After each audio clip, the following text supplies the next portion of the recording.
Muchísimas gracias, doctor Wilson López. Desde Colombia nos está dando esta entrevista para el boletín de la Asociación Ibero-Latinoamericana de Psicología Política.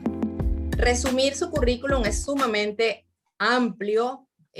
Nos ha dejado, o hasta ahora nos ha presentado una extensa producción, Premio Interamericano de Psicología en el 2017 de habla hispana, y bueno, su último, digamos, grado académico, el doctorado en la Universidad de Santiago de Compostela de España, donde también obtuvo el premio extraordinario a la mejor tesis doctoral de su año. Muchísimas gracias nuevamente por aceptar esta invitación. Mi nombre es Yorelis Acosta, soy psicólogo de la Universidad Central de Venezuela y quisiera que nos comente sobre el origen, la génesis del libro de Psicología Política en América Latina que acaban de presentar.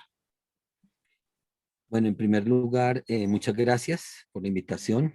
Es solamente agregar que soy profesor de la Universidad Javeriana en Colombia. Eso es importante para todos los créditos y claridad de los créditos. Yo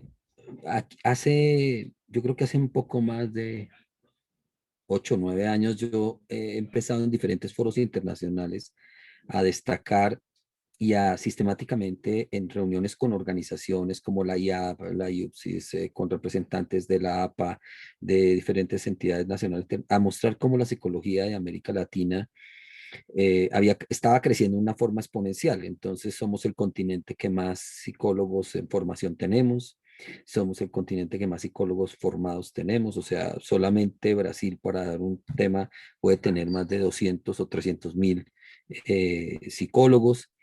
México tiene otro tanto, pero además tiene México, creo que el país con mayor cantidad de programas de formación, más de 800. Es decir, tenemos una psicología profesional al menos gigantesca y en términos de formación muy grande. Tal vez, entonces yo sistemáticamente decía, mire, no hay ningún continente que se equipare en el mundo a la presencia de la psicología como nosotros.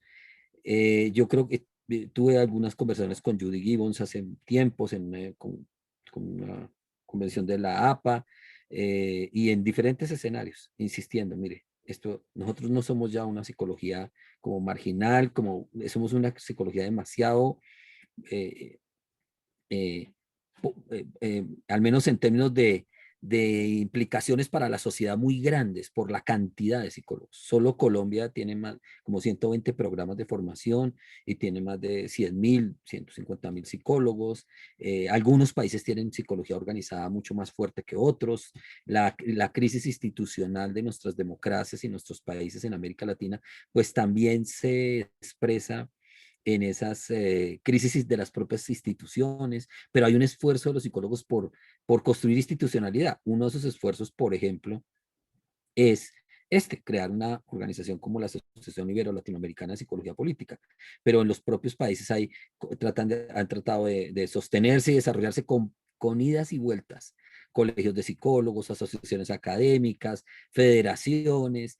Eso realmente hace, yo creo que es un elemento positivo y que en momentos de crisis como los que sufre toda América Latina, tratar de construir una institucionalidad es un elemento de resistencia ante los embates de las crisis y es un elemento de articulación, de construir sinergias. Y yo creo que esa visibilidad de este tema llevó a la APA a construir esta colección de psicología en América Latina. Ya salió antes de este otro libro que fue sobre migraciones en América Latina. Sé que hay otro en proceso porque yo participo con un capítulo sobre psicología y derechos humanos ahí, que edita un grupo de Chile, entre los que está Elizabeth Lira y Marcela Cornejo, sobre psicología y derechos humanos en América Latina. Y creo que ellos están en proceso de abrirse a otros libros, siempre y cuando obviamente se tengan salida en el mercado y que la APA pueda ver que son influyentes. Yo creo que la importancia de este libro además es que está en inglés, que es editado por la APA. Eso implicó numerosos procesos, año y medio largo de edición. Yo soy editor de revista y he editado he estado en procesos editoriales de libros y le puedo decir que fue un largo proceso, no siempre fácil, ¿no? La APA tenía una consigna importante y era que los investigadores, las personas que invitáramos al libro tenían que tener recorridos sostenidos de investigación en un campo. Y ahí lo dejo por la ausencia de, yo creo que espero que si nos va bien en las ventas, poder sacar una siguiente edición donde incluyamos otros países. Pero lo que puedo decirles es que a nosotros se nos pidió y ellos también hicieron que hubiese un recorrido sostenido de investigación empírica desde cualquier enfoque y perspectiva para Ahora, poderle darle cabida a los autores que invitáramos, ¿sí? era lo que le iba a preguntar en esta introducción que nos hace, donde hay tantos psicólogos, tantas áreas de trabajo, cómo se toma esa decisión, quiénes escriben y qué temas vamos a encontrar ahí en este libro de psicología política en América Latina. Sí, entonces, claro, una vez que hicimos una búsqueda, en serio, no fue fácil porque a veces encontrábamos personas que nosotros conocíamos y que rastreamos temas de la página de la Asociación Iberoamericana, los eventos de la Asociación Ibero-Latinoamericana de Psicología Política, pero a veces cuando los íbamos a buscar a los investigadores, como que hacían investigación, después muchas declaraciones, me hago entender mucho esto, pero no había un proceso sostenido. Y yo creo que eso también tiene que ver con la financiación de la ciencia, con la financiación de la investigación, eso no va a entender, y con la inestabilidad de muchos de nuestros países en términos académicos. No es tan fácil que usted le pida a un profesor, oiga, sobreviva y sosténgase haciendo investigación en psicología política. Eso no es tan fácil. Entonces yo por eso soy comprensivo porque, digamos, aquí me hubiese gustado y yo espero, repito, en una segunda edición poder contar, yo creo que también Claudia, con un capítulo de México, por ejemplo, porque es una psicología muy grande y pujante, probablemente con un capítulo de Brasil, también una psicología muy grande y pujante. Y de otros países, o sea, donde uno encuentre eso. Pero yo hallo la explicación en eso, ahí, en que no es tan fácil que usted encuentre que un investigador es sistemático en esa Claro. producción. Y Y, entonces, y los ¿cuántos capítulos capítulos, tiene? sí, Y ahí voy. Entonces, el libro tiene 10 capítulos, ¿sí? 10 capítulos. El primer capítulo es sobre las democracias, sobre la ciudadanía y las democracias y la legitimidad de las democracias. Creo que eso es un tema central que escribe Silvina Brusino y Daniela Alonso. Yo creo que ese es un tema central que que tiene que ver con el momento que estamos viviendo, muy pertinente. Nuestras democracias en todo el continente están en crisis, todas las democracias están en crisis, los estallidos sociales, los movimientos sociales, la acción colectiva, los problemas de corrupción, los problemas, todo eso se cruza para que este capítulo tenga una pertinencia tan relevante. Y Silvina, ya la conocen porque ha sido una persona muy activa en la asociación, pues lleva años trabajando este tema de la legitimidad de las democracias.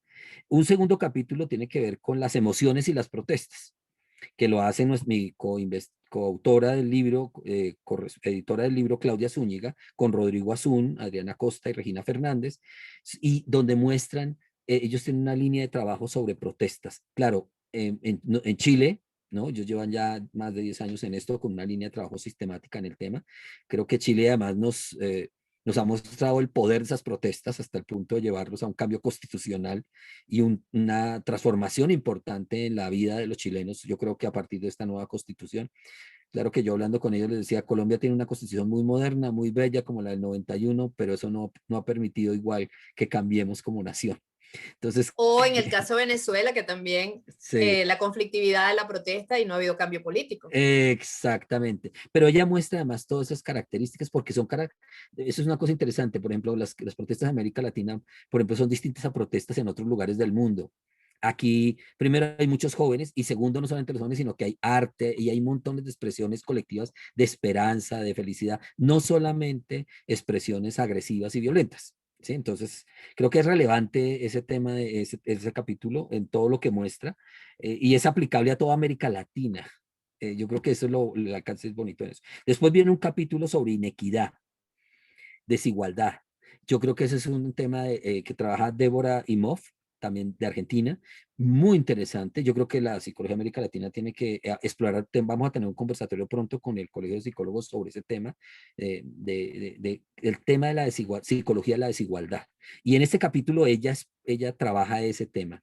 de los años de investigación, creo que es un tema para explorar, el tema de la crisis de las meritocracias, ¿no? El tema de las crisis generadas por un modelo económico liberal, economía liberal que ha puesto en jaque toda la sociedad.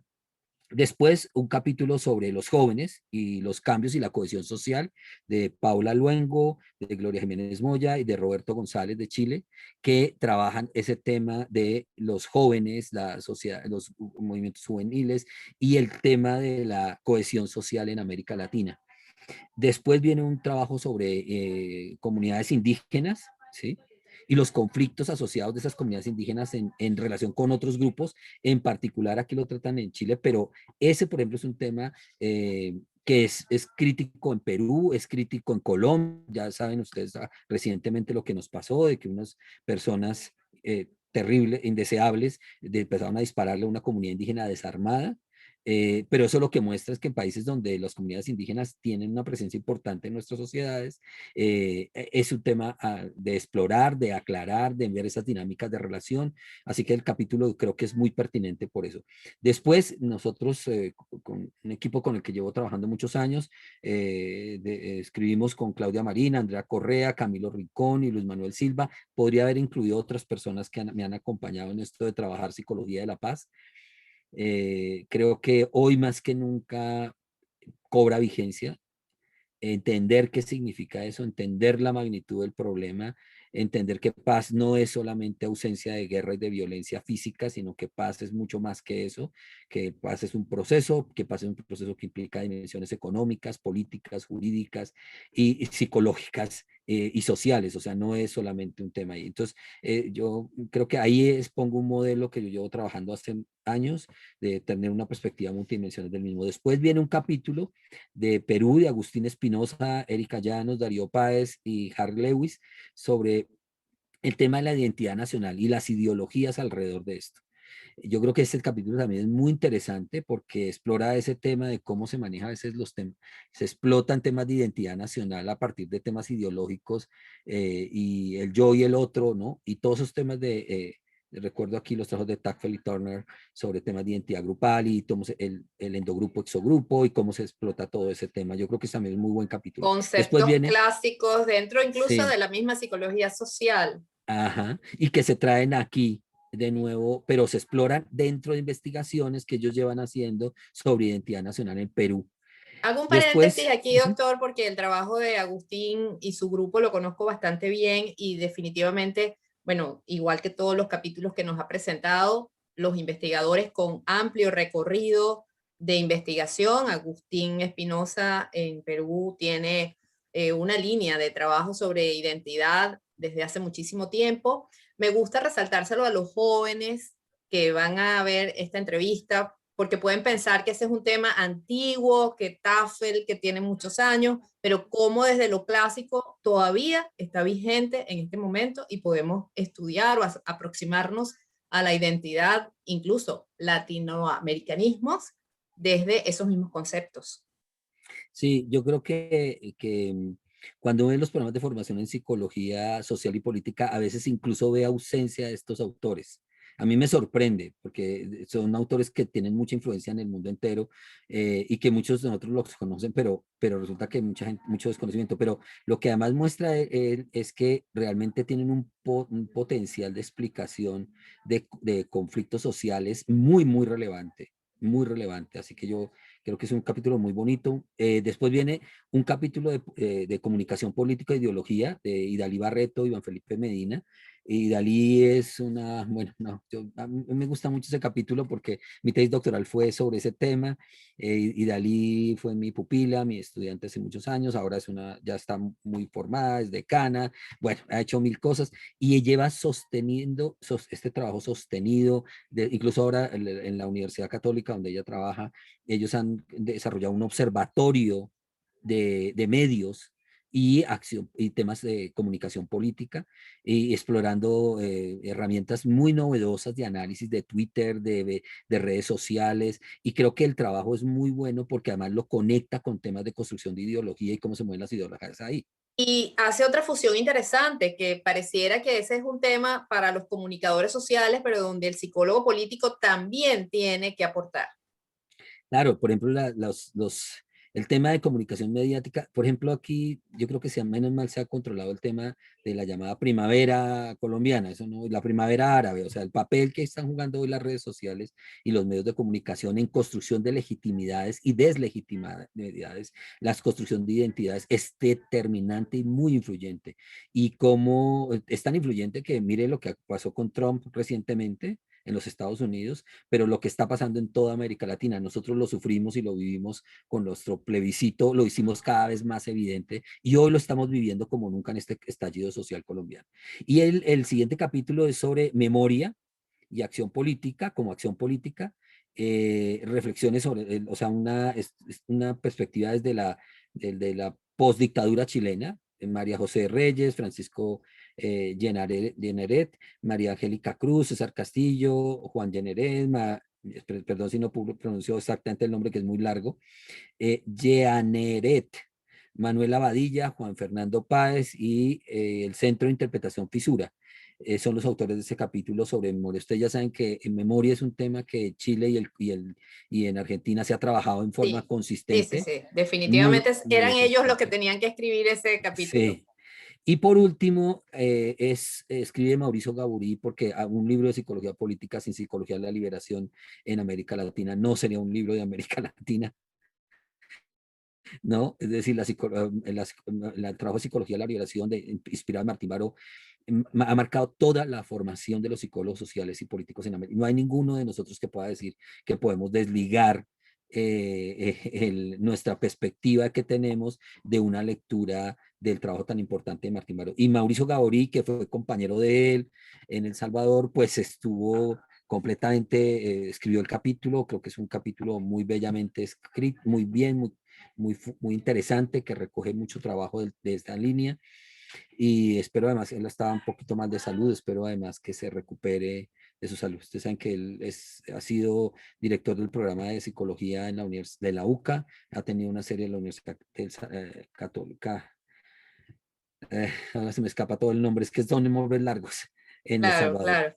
Bueno, doctor, un esfuerzo que presenta muchísimos temas clásicos y muy, muy actuales, nombres importantísimos. ¿Dónde conseguimos el libro?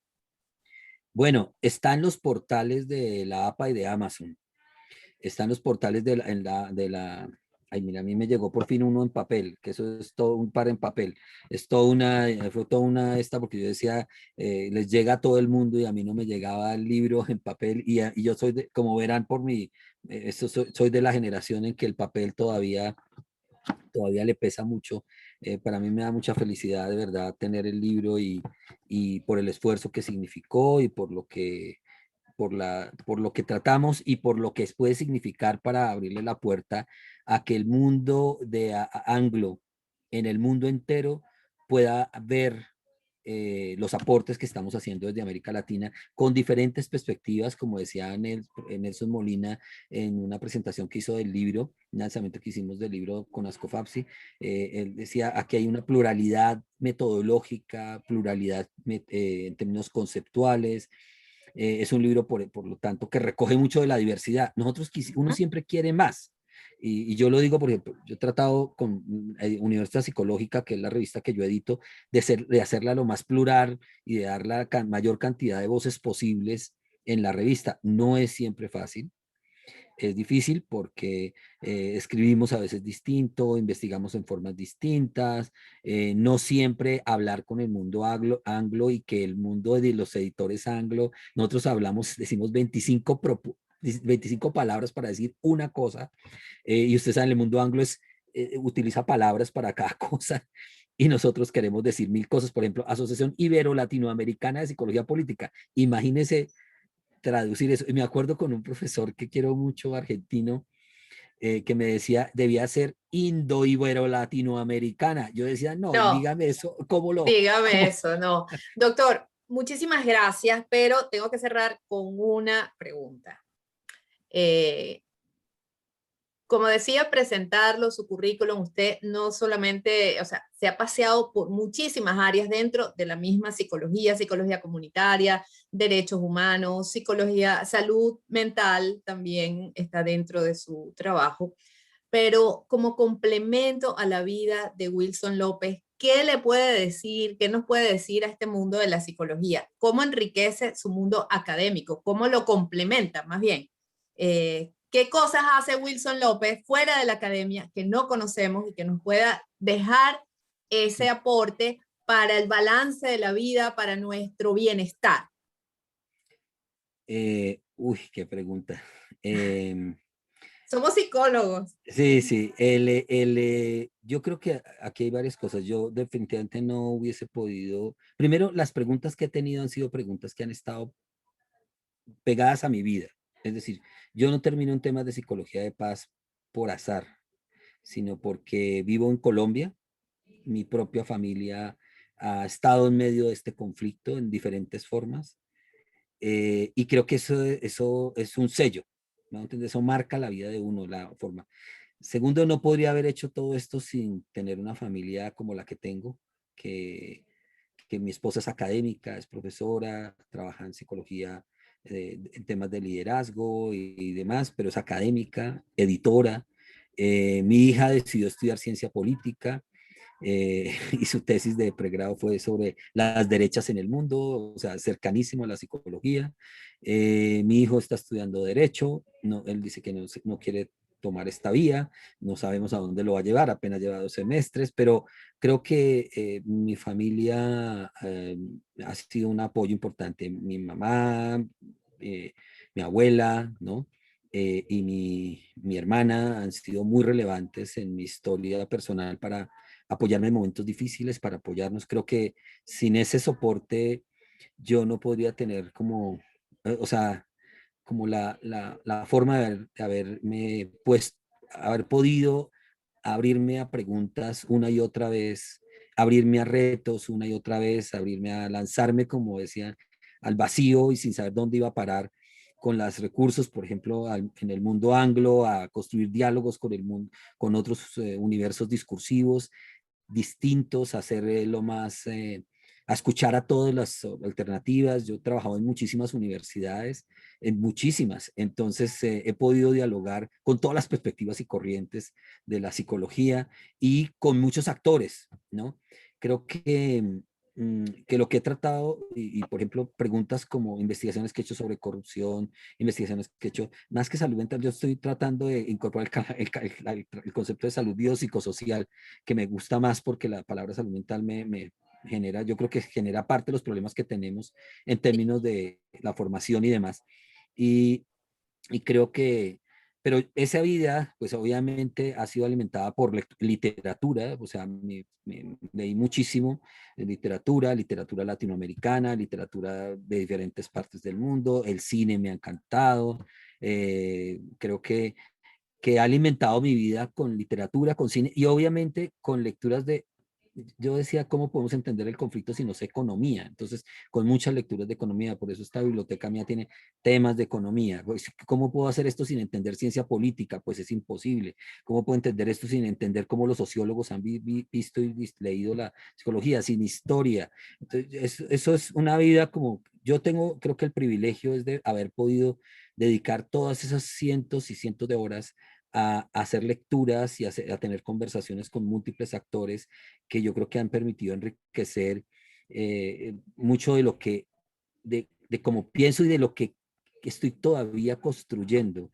Yo me siento que aún estoy construyendo temas que estoy desarrollando, que estoy consolidando, que no me cierro. Yo creo mucho en que es necesario tener teorías de alcance intermedio, no discursos así totalizantes y yo soy, no sé, post no sé qué o soy no sé cuántas, no. Creo que la psicología además de nuestra región requiere usar teorías de alcance intermedio con rigor y cuidado y ponerlas a dialogar porque tenemos demasiados problemas que son más Bueno, urgentes que lo le mismo. deseo larga vida para que tenga muchas más horas de lectura, de integración, que definitivamente es eh, un, un gran consejo para la gente que se está formando. Ser psicólogo político implica también el conocimiento y la integración de muchas áreas. Así que larga vida para seguir leyéndolo, doctor, y seguir nutriéndonos de su conocimiento. Muchísimas gracias en nombre de la Asociación Ibero-Latinoamericana de Psicología Política. Muchas gracias, Yoreli. Muchas gracias por la invitación y bueno, ojalá que compren el libro. Seguro.